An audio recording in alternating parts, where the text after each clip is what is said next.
On a tous déjà ressenti ça, pas vrai? Cette sensation un peu étrange dans une amitié ou un amour qui a l'air pourtant solide comme un roc, mais on sent bien qu'il y a une fragilité quelque part. Eh bien aujourd'hui, on va plonger dans l'architecture cachée de la confiance, justement pour comprendre pourquoi nos liens les plus forts sont aussi paradoxalement les plus vulnérables. Alors, la question c'est ça. Pourquoi est-ce qu'on a cette impression de marcher sur un fil, même dans nos relations les plus importantes? La réponse, en fait, elle est assez contre-intuitive. C'est parce que la confiance, au fond, ne repose pas vraiment sur ce qu'on sait de l'autre. Non, elle repose sur notre capacité à gérer tout ce qu'on ignore. Pour vraiment piger ce vertige, il faut voir l'incertitude différemment. Ce n'est pas un bug, ce n'est pas un défaut de la relation. En fait, c'est le plan de construction de base. Et ce plan, il est bâti sur 4 niveaux, 4 couches de doute qui sont comme emboîtées les unes dans les autres. Ok, accrochez-vous. Tout commence avec une question qui a l'air simple. Qui est vraiment l'autre en face de moi? Mais à peine on se pose la question que, hop, une deuxième couche arrive. Mais qui suis-je, moi, dans cette interaction?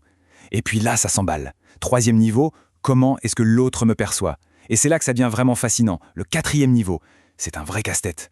Qu'est-ce que l'autre imagine que je pense de lui? C'est un jeu de miroir infini. C'est le terrain de jeu de la confiance ou, bien sûr, de la manipulation.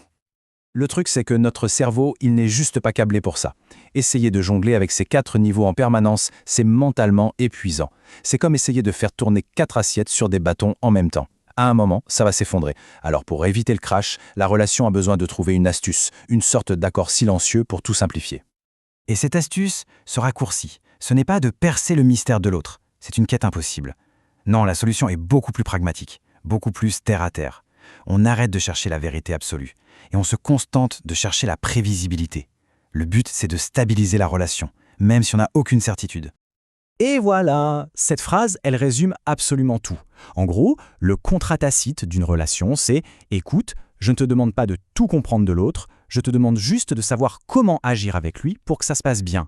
La stabilité, elle ne vient pas de la connaissance profonde, mais de la cohérence de nos comportements. » C'est ça qu'on appelle l'économie relationnelle. C'est une idée géniale en fait. La confiance, c'est une espèce de technologie psychique. Elle nous autorise à mettre notre cerveau en mode veille, à arrêter de tout suranalyser en permanence. C'est un pacte silencieux pour économiser notre précieuse énergie mentale et émotionnelle. Du coup, avec le temps, la relation se cristallise, elle se fige, elle trouve un point d'équilibre qui est confortable, oui, qui est sécurisant, mais qui est aussi souvent un peu décevant. On a gagné en stabilité, mais on a perdu en spontanéité. C'est le deal, en quelque sorte, la sécurité en échange d'une certaine rigidité. Et c'est précisément là que tout bascule. Parce que le remède devient le poison. Le mécanisme même qu'on a mis en place pour construire la confiance, eh bien, il porte en lui les graines de sa propre destruction. C'est un paradoxe qui est à la fois incroyable et franchement un peu terrifiant. On y est. Voilà le cœur du problème. La prévisibilité, qui était notre bouée de sauvetage, devient notre prison. En nous enfermant dans des rôles, dans des attentes fixes, la confiance est en train, sans même s'en rendre compte, de construire la scène parfaite pour une future trahison. On pourrait appeler ça le jeu des masques. Mais attention, il ne faut pas s'y tromper. Il ne s'agit pas de mensonges ou d'hypocrisie.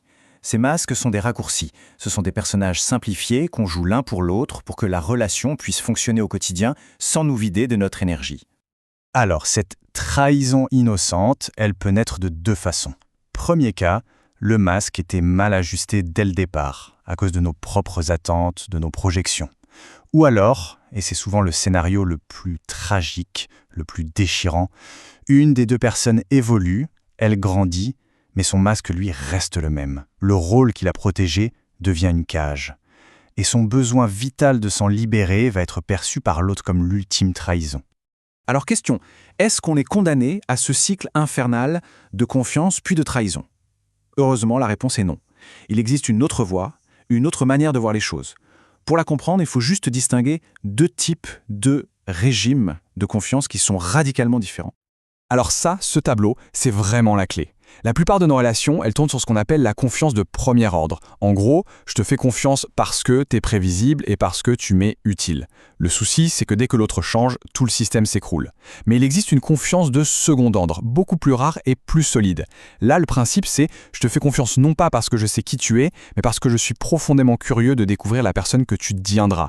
C'est une confiance qui accueille le changement, au lieu de le redouter. Et ça renverse complètement la perspective. On nous apprend souvent qu'il faut explorer l'autre, le connaître, pour enfin se sentir en sécurité.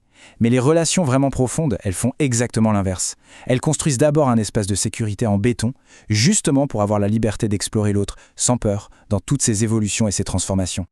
Et on va terminer là-dessus avec une question qui est peut-être la plus importante de toutes. Si une relation, pour rester stable, pour ne pas bouger, exige qu'on trahisse la personne qu'on est en train de devenir, à quel moment est-ce que cette loyauté à la relation devient une forme de violence envers la personne? C'est une question vertigineuse et je crois que la réponse, elle nous appartient à tous. Merci d'avoir exploré avec moi cette architecture fascinante de la confiance.